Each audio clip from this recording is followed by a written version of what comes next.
Good morning guys. ఈరోజు chicken will frame చేస్తున్నాను అనమాట.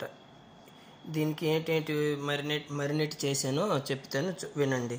ఫస్ట్ మనము అల్లము తెల్లుల్లిపాయ పేస్టు, తర్వాత అల్లము తెల్లుల్లిపాయ పేస్టు, తర్వాత రోపు పెరుగు ఒక 2 స్పూన్లు, తర్వాత ఏమో మస్టర్డ్ కొద్దిగా, తర్వాత టమాటా పేస్టు 1 స్పూను, తర్వాత ఏమో మిక్స్ మసాలా గరం మసాలా అది ఉంటుంది కొద్దిగా, తర్వాత ఏమో ఒలివ్ ఆయిల్, లెమోను, సోయా సోసు,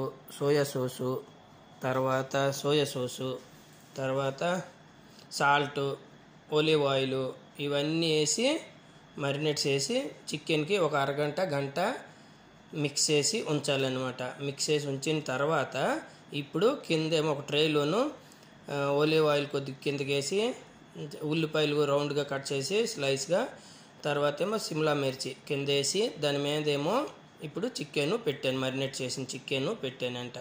ఇది ఒక గంటన్నర అవుతుంది, బ్రౌన్ కలర్ వస్తుంది, చికెన్ విల్ ఫ్రేమ్ అయ్యిందనమాట. ఈ వీడియో మీకు నచ్చినట్లయితే నాకు ఒక లైక్ చేయండి, షేర్ చేయండి, నా యూట్యూబ్ ముందుకు తీసుకుని వెళ్తారని నేను కోరుకుంటున్నాను. హాయ్ గైస్, ఉంటాను. మరికొన్ని వీడియోలు మళ్ళీ పెడతాను.